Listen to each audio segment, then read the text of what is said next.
कहते हैं कि कबीरदास का जन्म हिंदू परिवार में हुआ और पालन पोषण नीरू नाम के मुसलमान जुलाहे के घर पर हुआ।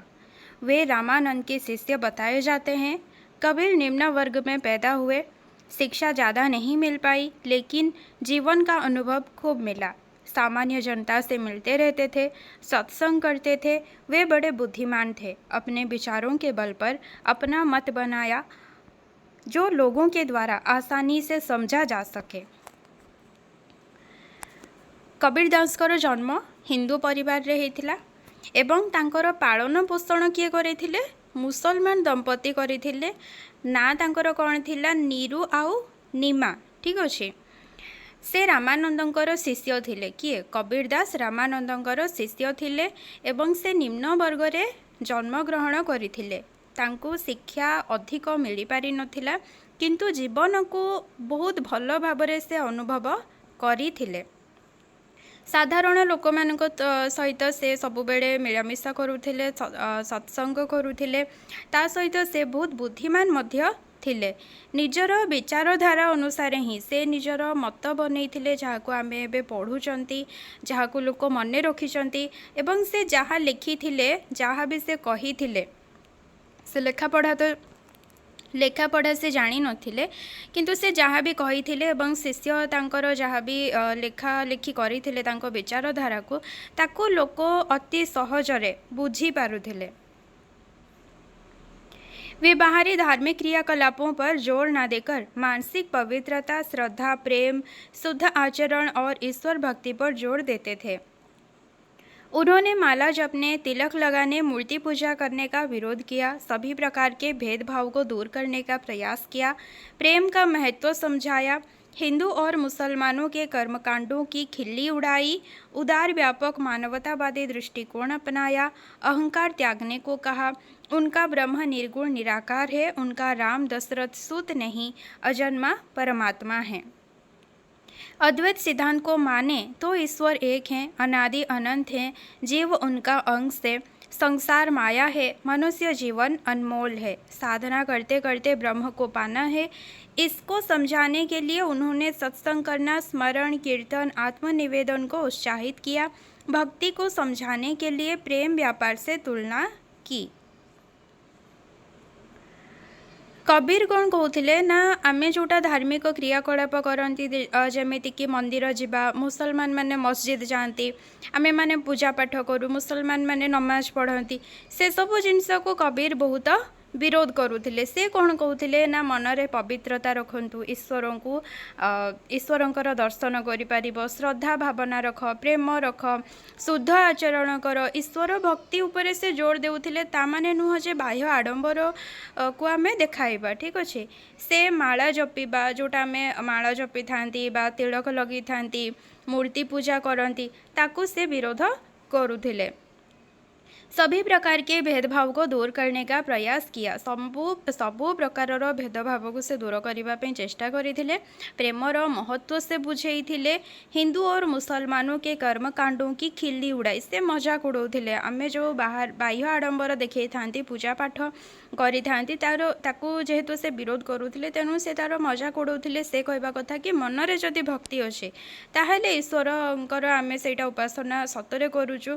ईश्वर भक्ति सेटा ही आमर हो पारिबो जदि आम मनरे ईश्वरंक प्रति कौन सद्भक्ति रही। उदार व्यापक मानवतावादी दृष्टिकोण अपनाया। अहंकार त्यागने को कहा। अहंकार को सबुबले से त्याग करने कहते। से सबुबले जीवन क्षणभंगुर ये जिनस विश्वास करुले। उनका ब्रह्म निर्गुण निराकार है। आमे जमीती रामंकर मूर्ति देखुचु, राम को गोटे आकार दे दौचु, शिव को गोटे आकार दे दौचु, पार्वती को गोटे आकार दे दौचु, दुर्गा को गोटे आकार दौचु। कबीरंकर भगवान किंतु निराकार थिले, तांकर कौनसी आकार नथिला। उनका राम दशरथ सुत नहीं। आमे कौन भाबू राम माने किए? दशरथंकर पुओ। से आम पई राम, से आम मानकर भगवान राम। किंतु कबीरंक पई से राम नुहंती। तांको पई राम किए? से निराकार। ठीक अच्छे। अजन्मा परमात्मा है। अद्वैत सिद्धांत को माने तो ईश्वर एक हैं, अनादि अनंत हैं। कबीर अनुसार ईश्वर जड़े ही अनादि अनंत, जीव उनका अंश है, आमे समस्ते तांकर गोटे गोटे अंश।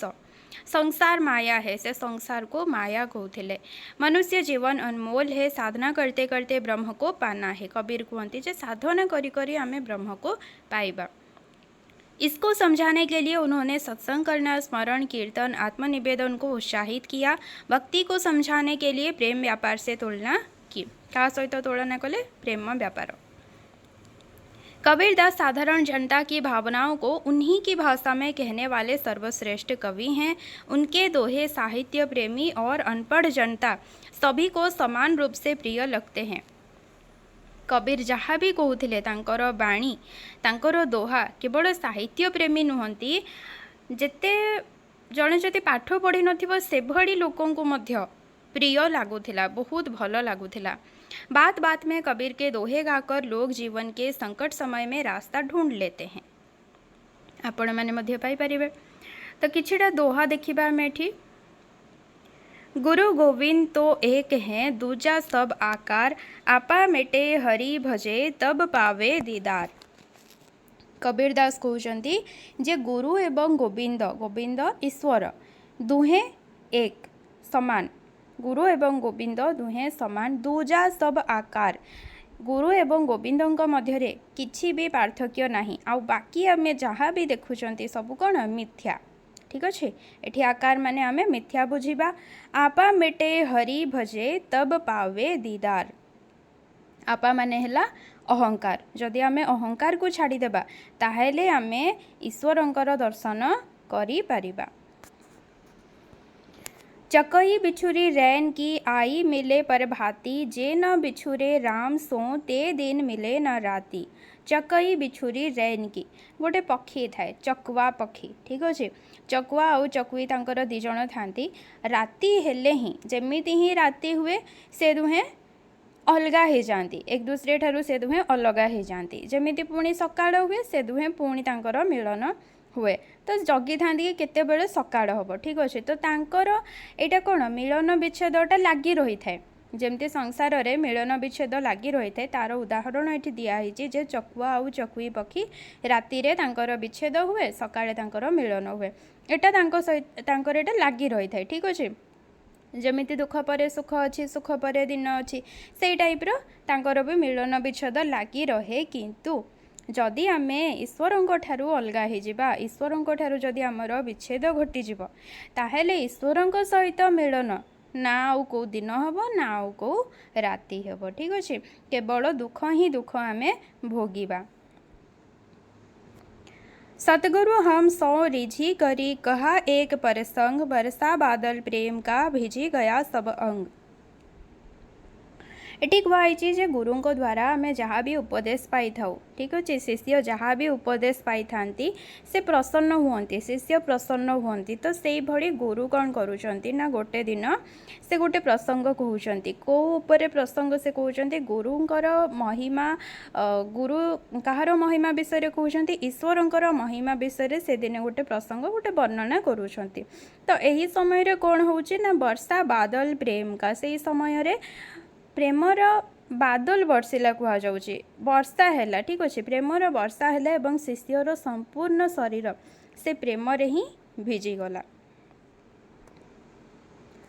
कस्तूरी कुंडल बसे मृग ढूंढे बन माही, ऐसे घट में पीव है दुनिया जाने नाही। यार जो ऊपर अंशटा में पढ़िले, सतगुरु हम सौ रिझी करी कहा एक परसंग, वर्षा बादल प्रेम का भेजे गया सब अंग। आपण मैंने भी अनुभव करेंगे केतेबेले को सत्संग रे आपण बसी थे किंबा जोठी भी आमर धर्म चर्चा होउथबो, ठाकुरंक विषय के किछि कहउथिबे, मंदिर न हो कि मस्जिद न हो, एमिति साधारण घरे मध्य किए जड़े गुरुजन जदि आपण को ठाकुरंक विषय कहउथिबे, किछि धर्मवाणी कहउथिबे, किछि सद्वाणी कहउथिबे, आपण मध्य सेही भितरे पूरा भिजी जाती, पूरा जेमती कि मंत्रमुग्ध हो जाती। एटा आपण भी अनुभव करिथिबे। तो से जिनस लेखा है। नेक्स्ट अच्छी कस्तूरी कुंडल बसे मृग ढूंढे बन माही, ऐसे घट में पीव है दुनिया जाने नाही। एटी कबीर कहिसंती जे मृग, कस्तूरी मृगर तार नाभि रे ही ठीक अच्छे तार नाभिरे ही नाभिरु ही कौन तार कस्तूरी कुंडल बसे मृग ढूंढे बन माही।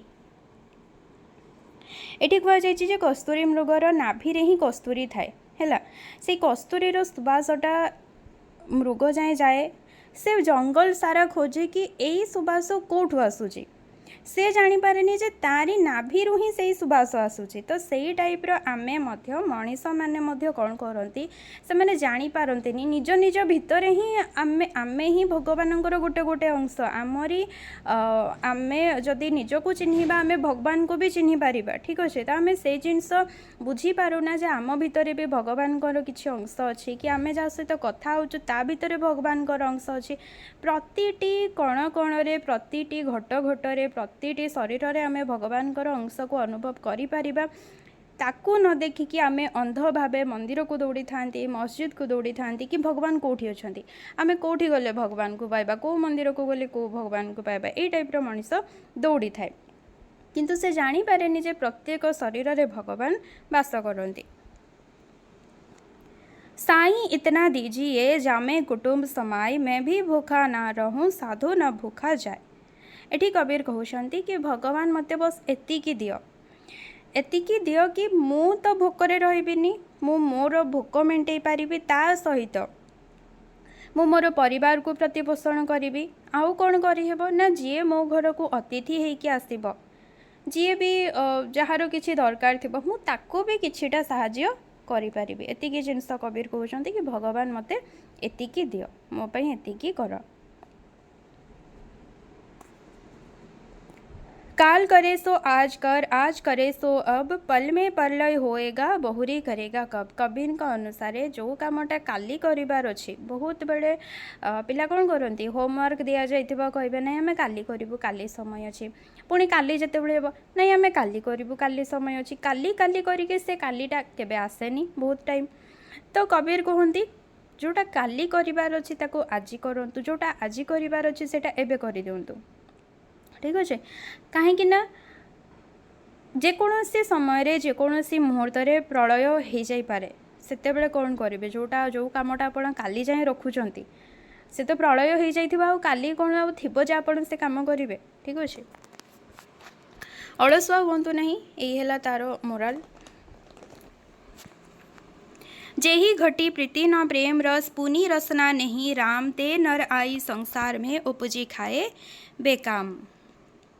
एठी कबीर कहउचंती जो शरीर रे घट माने मन रखिबे शरीर ठीक अच्छे जीए जहाँ पाखरे भल पाइबा नाही जहाँ पाखरे स्नेह प्रेम नाही एवं जी भगवान नाम निएनी जी भगवान भजन कीर्तन करेनी राम नाम निएनी जो जीभ जो पाटी है जो मनीष से संसार को केवल वृथा आसीची केवल तार एठी जन्म नेबार किछि अर्थ ही नहीं व्यर्थ से जन्म होइची केवल व्यर्थ रे से खाउची रहुची ठीक अच्छे। मणिसम जन्म दुर्लभे देह न बारंबार तरवर्थे फल झरी परिया बहुरी न लागे डार। एठी कबीर कहिसंती जे मणिष जन्म बहुत सहजरे मिले नहीं ठीक अच्छे दुर्लभ मनीष जन्मटा है दुर्लभ सहजरे मिले नहीं बारंबार मध्य मिले नहीं तेणु ये जो मनीष जन्म आमको मिली यार सदुपयोग आम करवा उचित।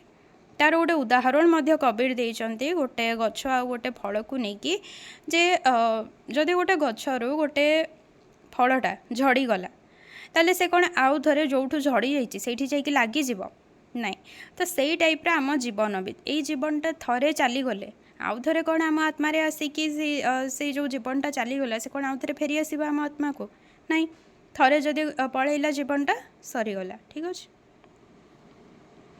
कबीर सुमिरन सार है और सकल जंजाल आदि अंत सब शोधिया दूजा देखूं काल। एठी कबीर कहिसंती जे केवल ईश्वरंकर स्मरण किंबा भजन सेटा ही सार्थक आउ सबू काम आउ जहाँ भी आम करुँच से सबू कौन केवल व्यर्थ जंजाल ठीक अच्छे जोटा आम जंजाल कही था से सबू व्यर्थ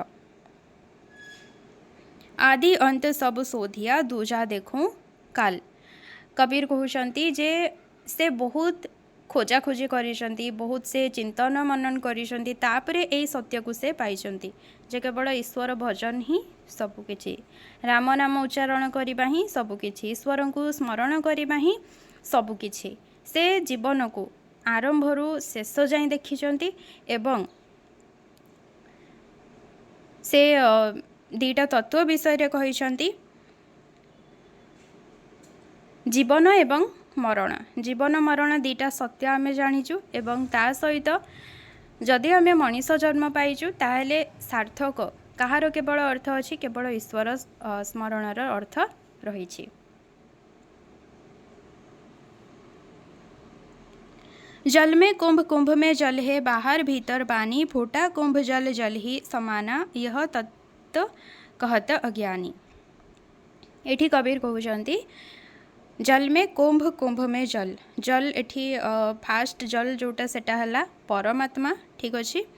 जल में कुंभ, कुंभ है आमर शरीर, देन कुंभ में जल, कुंभ में जो जल, कुंभ भितर जो जल से होची आत्मा, बाहर भीतर पानी। तो ये आमे कुंभ जोटा है आमर शरीर, तो आम भितरे बाहर भितरे पानी, जो भितरे से है आत्मा, बाहर से है परमात्मा। जिते बड़े आम जीवनटा सरी जाऊँचे, आमर शरीरटा नष्ट हो जाऊँचे, शरीर दिने ना दिने नष्ट होब ना नहीं, सेते बड़े आम आत्मा क्या सहित मिलଯିब। जमिति धर ये कुंभ माने जोटा आमे घड़ा कही था हिंदी रे, किमा माठिया कही था, जदि पानी अच्छी ता उपरे माठिया अच्छी, से माठिया भितर पानी अच्छी, माठियाटा जदि भांगी जाऊँचे कौन हम, माठिया भितर पानीटा बाहर पानी सहित मिसीज, ताले भितर पानी को कही मु आत्मा, बाहर पानी को कही परमात्मा, ताले पानी पानी सहित मिसी जाऊँचे, आत्मा परमात्मा सहित मिसी जाऊँचे, ठीक है। तो ये जिनस को ही कबीर कहते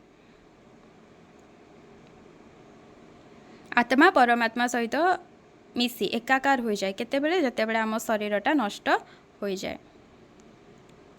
बुरा जो देखन में चला, बुरा न मिलिया कोई, जो दिल खोजा आपना, मुझसा बुरा ना कोई। कबीर एठी उपदेश दौरान एठी आत्मसमीक्षा से करी कहउछंती, आमे मध्य निजे करबा दरकार, आत्मसमीक्षा निजे निजको चिन्हिबा दरकार। कबीर कहउछंती जे आमे मनीष मैंने कौन करि थाउ, निजको ही भल भाबू एवं सामना रे जे किछि जदि आमको खराब लागिला भलिया कहिदेला, आमे कौन भाबू जे नहीं से मो नारे खराब कहला, से खराब हेतिबो, ठीक अच्छे। एमती आमको दुनिया रे बहुत लोक आमको खराब ही लगती, आमे आमर खराब कौन अच्छी सेटा आमे बुझुनु, ठीक अच्छे, किंबा आमे देखिबा पाई मध्य आमे चाहि न थाउ। तो सेटा कबीर कहउचंती जे जेते बेले मु मो हृदय को देखिली, मु निजको आत्मसमीक्षा कली, सेते बेले मु देखुची जे संसार रे मु ही सबुठारु खराब।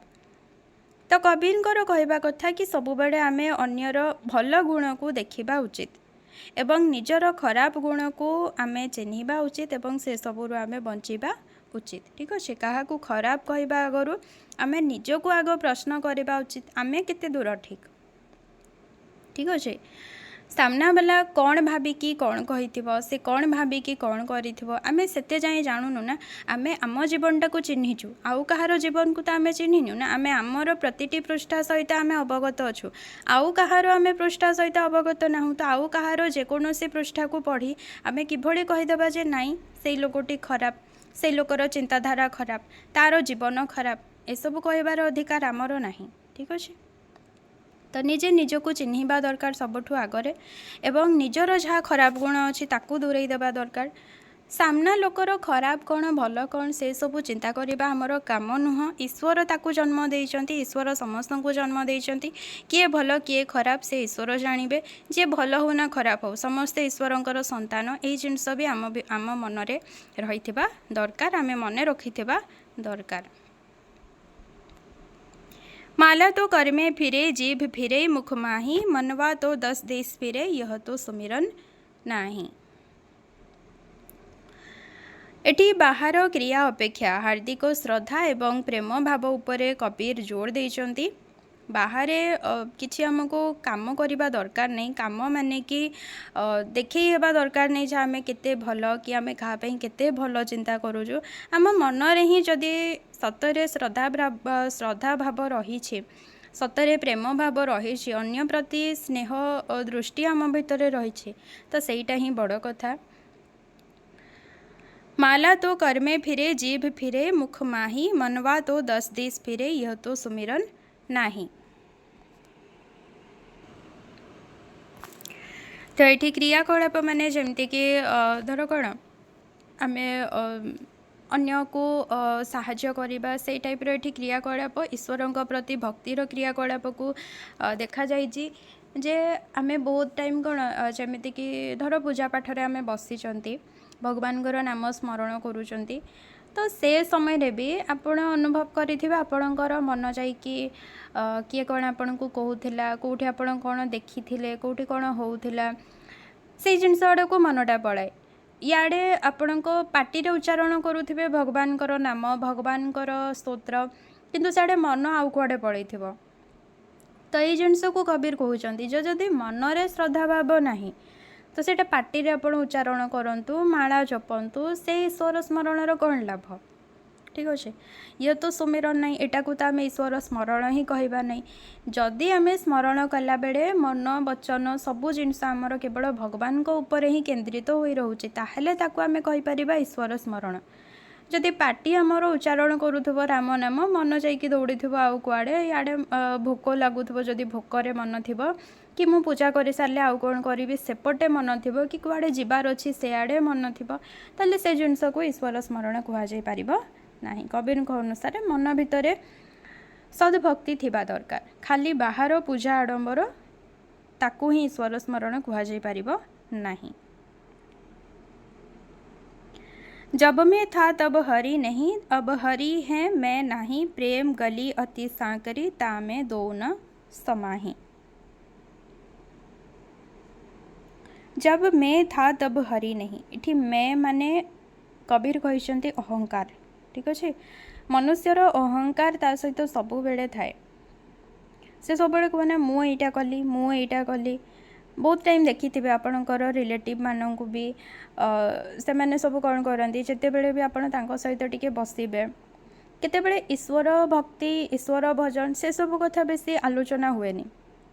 आलोचना हम समस्ते निज निजर बड़ाई कर लगिजे जे मु ये कामटा करथिले से कहबो मु एटा करथिली से कहबो मु जदि नथांती ए कामटा पूरा हेई नथांता से कहबो हाँ मु थिली सेथिपई एटा हेई गला मु जदि कहि नथांती से ए कामटा केबे भी सुनी नथांता सब मो द्वारा हेई गला मु ही सबु किछि ए जिंसटा सबु लोकंक मनरे प्रायतः थाए। तो ये जिनस को कबीर कहउचंती एटा अहंकार तार एटा मनीष कहेनी जे मु करदेली मो द्वारा हो गला एटा तार अहंकार कहे। ठीक अच्छे तो यही समय रे जेते जाए आम मैं ये अहंकार मैं को जेते जाए आम निज सहित रखि ये अहंकार को जेते जाए आम निज सहित रखि सेते जाए आम मन को ईश्वर आसीपारे नहीं से आसबे ही नहीं। ठीक अच्छे जो दिन अहंकारटा आम मनरू हटिज जो दिन आम मैटा को भूली जावा जे मु एटा कली मो द्वारा हो गला मु ही सबु किछि मु सबु जानी यही जिनस जो दिन हटिज आम मनरू से दिन आम भगवान को आम भितर अनुभव करिपारिबा। आम भितर भगवान आउ अहंकार दुहे गोटे समय रे रही पारिबे नाही। आइदर आम अहंकार को आम सहित रखिबा नाई तो आम भगवान को आम सहित रखिपारिबा। अहंकार थिले भगवान रहिबेनी एवं जेते बेले आमे अहंकार को त्यागी देबा आपे आपे आम पाखरे भगवान आमे अनुभव करिपारिबा।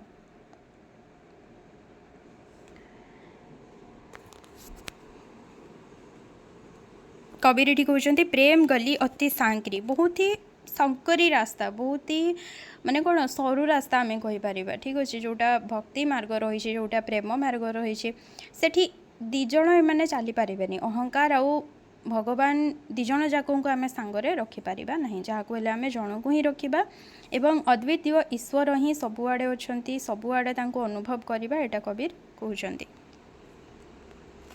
पोथी पढ़ी पढ़ी जग मुआ पंडित भया ना कोई ढाई अक्षर प्रेम का पढ़े सो पंडित होई। एठी कबीर कहउछंती जे पोथी माने जोटा आम जो शास्त्र पुराण पढ़ी था सेटा है पोथीपत्र जोटा है। तो भगवान कहते जे जेते शास्त्र पुराण आम पढ़ू जेते जहाँ पढ़ू निजको आम ज्ञानी किंबा पंडित कहीपर नहीं। ठीक अच्छे जदि से आमे जो पढ़ी ज्ञान आम मनरे भक्ति को जागृत करना ताले से ज्ञान आमर किसी काम को नहीं से ज्ञान को नहीं आम निजको ज्ञानी किंबा पंडित बोली कहीपर नहीं।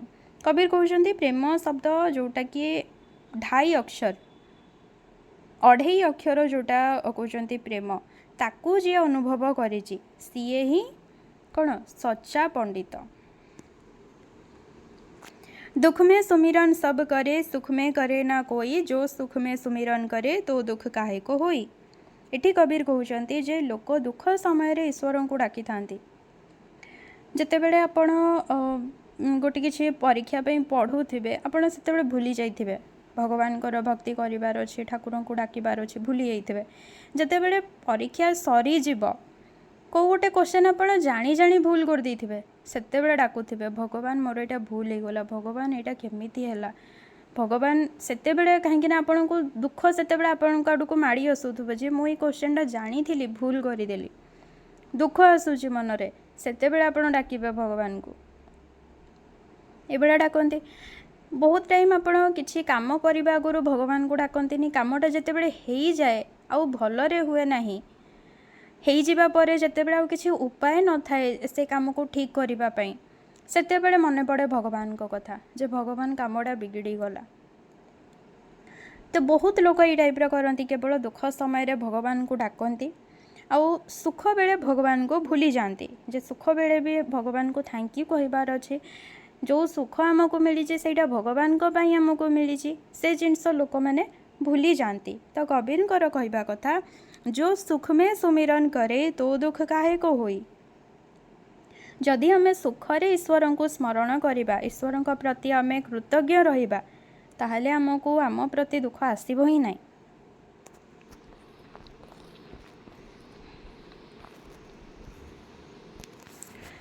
एठी देन भावार्थ सब लिखाई आपण मैंने आपको पढ़ी कि बुझी पारिबे जेतेटा दोहा थिला तार भावार्थ भी अच्छी एठी। नेक्स्ट रही कबीर की काव्यगत विशेषताएं। काव्यगत विशेषता कौन थिला। कबीर उदार मानववादी हैं वे जाति पाति ऊंच नीच छुआछूत आदि किसी प्रकार के भेदभाव को नहीं मानते हैं। इन सारे नियम बंधनों का खुलकर विरोध करते हैं। से बहुत खोला खोली विरोध करुले जाति पाति को नहीं कि जहाँ भी जाति भेद थिला कि ऊंच नीच भेदभाव छुआछूत जोटा कि छुआ छुआ में भेदभाव कहते ये सब जिनस को से बहुत खोला खोली भाव विरोध करुले। कबीर निर्गुणवादी हैं अर्थात वे ब्रह्म को निराकार निर्गुण सूक्ष्म तत्व मानते हैं। इसीलिए मूर्ति पूजा अवतार रामकृष्ण शिव दुर्गा आदि नहीं मानते। माला तिलक पूजा पाठ तीर्थव्रत रोजा नमाज को व्यर्थ समझते हैं। श्रद्धा और भक्ति से हीन ऐसे बाहरी कर्मकांड की खिल्ली उड़ाते हैं, इनको ढोंग समझते हैं। हिंदू हो मुसलमान हो कबीर धर्मों की बाहरी आचरण को दिखावा मानते हैं और उसकी आलोचना करते हैं। सच्चे प्रेम को वे महत्व देते हैं। एटा आम पढ़ी सारे जे कबीर जोटा आम पूजा पाठ करी बाहरी जहाँ भी बाह्य आडंबर रहा पूजा पाठ को लेकिन भगवान पूजा को लेकिन से सब को से कौन केवल आडंबर ही भावुले ताकू से सतरे ईश्वर भक्ति बोली मानु नथिले। मनरे आम जोटा सतरे ईश्वर भक्ति आमर जदि भावना उद्रेक है ताकू ही से ईश्वर भक्ति बोली कहते एवं आमे अवतार बहुत टाइम आम कौन भगवान अवतार को देखु आम भगवान कहू किंतु कबीर भगवान कौन निराकार थिले कौन से आकार नथिला। वे हृदय के प्रेम भाव को भक्ति को सर्वाधिक महत्व देते हैं। वे अद्वैतवादी हैं से अद्वैतवादी थिले। ब्रह्म को सत्य और संसार को अनित्य नाशशील मायामय मिथ्या बताते हैं। सत्संग और सदाचार पर बल देते हैं। आत्मा और परमात्मा के मिलन की बात करते हैं। कबीर सब बड़े भगवान कथा कहते आम जीवनटा क्षणभंगुर जीवन केतेबेले भी नष्ट हो आत्मा परमात्मा सहित मिलन होता है। ठीक अच्छे केवल कौन भगवान ही केवल सत्य बाकी आउ सबू मिथ्या ये सब जिनस भी कहती ब्रह्म ही केवल सत्य संसार यहाँ अनित्य। ठीक अच्छे नाशशील संसार नष्ट हो नष्ट यहाँ माया भी कहती। ठीक अच्छे माया मध्य कही था मिछ कही था केवल से भगवान को ही से सत बोली कहते एवं भगवान को प्रति आम मनरे सद्भावना रहिबा उपरे से गुरुत्व देउथिले। वे वेदादि शास्त्र ज्ञान को भी अनावश्यक मानते हैं। अपने अनुभव प्रत्यक्ष ज्ञान आंखों देखी बातों पर जोर देते हैं। आमे बहुत टाइम कौन करूँ कि जोटी कौन कौटी टिके शुणीदेले शास्त्रवाणी कौटी टिके शुणीदेले कि किए कौन कहीदेले आमे भावती कि हाँ से जिनस गुड़ा ही सत, किंतु कबीर कौन कहते से सब जिनस किसी आवश्यक नहीं। ये शास्त्र ज्ञान वेद ज्ञान ये सब किसी आवश्यक नहीं। आमे जोटा अनुभव करुचु जोटा आमे प्रत्यक्ष भाव में देखुचु आम निज आखिरे देखुचु से जिनस उपर विश्वास करवा उचित। इसलिए उनकी कविता काफ़ी भावात्मक, मार्मिक और सांसारिक अनुभव पर आधारित है। वे उपदेश देने के लिए जीवन की अनुभूतियों और वस्तुओं को चुनते हैं। उनकी उपमा तुलना दैनंदिन जीवन की घटनाओं पर आधारित है। से जहाँ भी दोहा लिखिथिले सेटा आपण माने अनुभव करुथिबे जे आमर दैनंदिन जीवन में जहाँ घटना घटुचे से सब ऊपर ही लिखाई। ठीक अच्छे, जोटा कबीर बहुत आगु निज अनुभव लिखिथिले। सेथिपाई ही तांकर दोहा गुड़ा आम मन को छुए, कहीं आमर सिचुएशन सहित भी से दोहा गुड़ा खाप खुआए। ठीक अच्छे, इसलिए उनके दोहों को साखी कहा जाता है। ये दोहा गुड़ी को साखी बोली कहा जाए कौन पे देखो, साखी साक्षी रु आसी। साक्षी माने कौन, आँखों देखी जोटा आम देखी था प्रमाण, हाँ कि नहीं। उनके गेय पद भी हैं जिनको उन्होंने उनके शिष्यों ने लिख लिया है। तो से तो जेहेतु लेखा पढ़ा जानी नथिले, से तो निजे लिखि नथिले, से कहूथिले तांकर बाणी थिला तांकर दोहा गुड़िक ताकू तांकर शिष्य जड़े लिखिथिले। कबीर की भाषा जनसाधारण की बोलचाल की भाषा है। अनेक स्थानों में घूमते रहने के कारण उनमें विभिन्न बोलियों के शब्द भरे हुए हैं। आपण भी जदि धर आम ओडिशा रे ही आप ब्रह्मपुर जीवे सेठी गोटे प्रकार आप भाषा देखिपारे शुणिपारे। आप संबलपुर जीवे सेठी गोटे भाषा आप अनुभव करेंगे। ठीक अच्छे, देन आप जदि ओडिशा बाहर को जीवा आप आंध्र जीवे सेठी बहुत ही अलग प्रकार आपण को अनुभव हम। तो कबीर भी से भाया से बहुत जगह बुली थे, से भितर भी से भाषार विभिन्नता को अनुभव करी होतिला, तांकर बाणी रे भी अनुभव करी होतिला। पर सरल कथा नहीं, किंतु से जहाँ भी कही भाषा तेणिकी खिचड़ी होता जोटा खिचड़ी कहते भी। ठीक अच्छे, जोटा भाषा जहाँ भी होता से जहाँ भी कही बहुत ही सरल थिला, ताको बुझेबा बहुत ही सरल। काव्यात्मक अलंकार योजना नहीं है। बेसी अलंकार जो अलंकार छंद कवि मैंने देकी लिखि था से टाइप रो अलंकार मिश्रित शब्द सेठी किछि नथिले। बहुत ही सरल कथा सब कबीर लिखिथिले। फिर भी उनका काव्य उच्च कोटि के भावों विचारों से भरा है। लोग कबीर के दोहों को गाकर जीवन में प्रेरणा, मार्गदर्शन और सुख प्राप्त करते हैं। लोक कौन करती कबीर जो दोहा सब अच्छे आपको गाई जीवन में से प्रेरणा पाई था, मार्गदर्शन पाई था, सुख मध्य प्राप्त करी थांती। जेकोसी सिचुएसन आसू आम आम पाखरे धर ए बहुत अहंकार अच्छे, तो अहंकार रिलेटेड जदि आम कबीर गोटे दोहा पढ़ीदे से अहंकार आम आम पाखर धीरे धीरे दूरे जीव। तो यू जिनस आम जीवन सत् जीवन गोटे जीवाई आम तर दोहा गुड़िक पाखर मार्गदर्शन प्राप्त करिपारिबा एवं लोक मैंने प्राप्त करुचंती।